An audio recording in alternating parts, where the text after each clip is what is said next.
जगन्नाथपुर ग्राम पंचायत रे हिताधिकारी सम्मेलनी विकास धारा ओडिशा सारा कार्यक्रम अनुष्ठित। राज्य सरकार सफलतार 2 वर्ष पूर्ति अवसर में जगन्नाथपुर ग्राम पंचायत रे एक विशाल हिताधिकारी सम्मेलनी अनुष्ठित हो जाइछि। एही कार्यक्रमटी मुख्यतः विकास धारा ओडिशा सारा शीर्षक उपरे आधारित थिला, जहाँकि राज्य रे चलीथिबा उन्नयनमूलक कार्यर एक स्पष्ट चित्र प्रदान करथिला।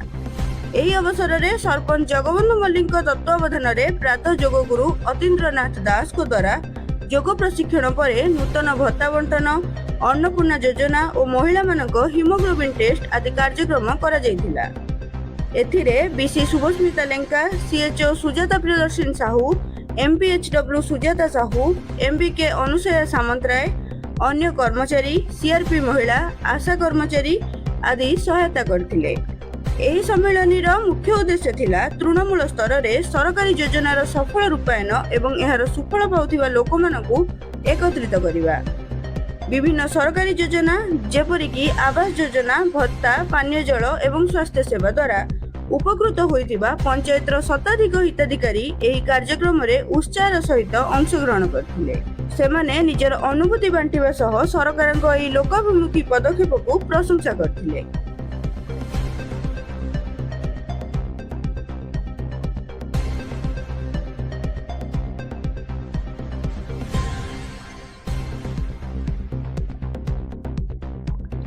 सर्वप्रथम ईश्वर मोर ओम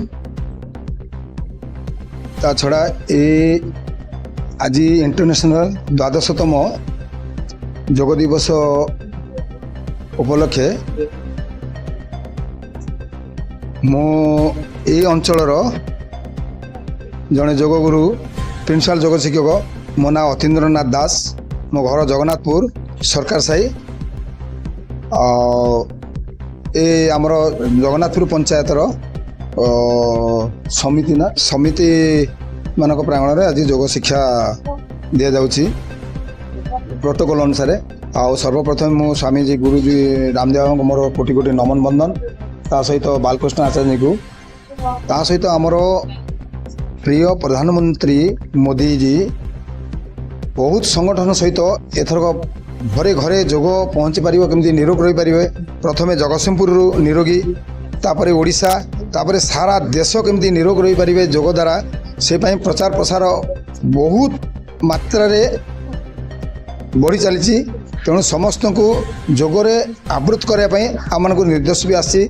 सहित समस्त सांगठनिक कार्य भितर योग को प्राधान्य देवा कारण है शारीर है स्वास्थ्य, मानसिक है उन्नति एवं आत्मार सद्गति पाई कि योगरे आवृत होगापी आमर निर्देश।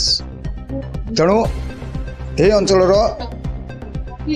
प्रत्येक महिला, पुरुष एवं आबाल वृद्ध वनिता केमिति योगरे युक्त हेबे ए आमर एकांत काम्य। सेही प्रचेष्टारे आमे घर घर बुली एसबुर आज संकल्पबद्ध एवं प्रोटोकॉल अनुसार आमर योगर समित समस्त विवरणी आ सहित शारीरिक मानसिक ये सब आमर जो उन्नतिर घटापी उन्नति केमती हम से मंत्रणा आम आज निमंत्रित होइछु। एवं एति कहि मु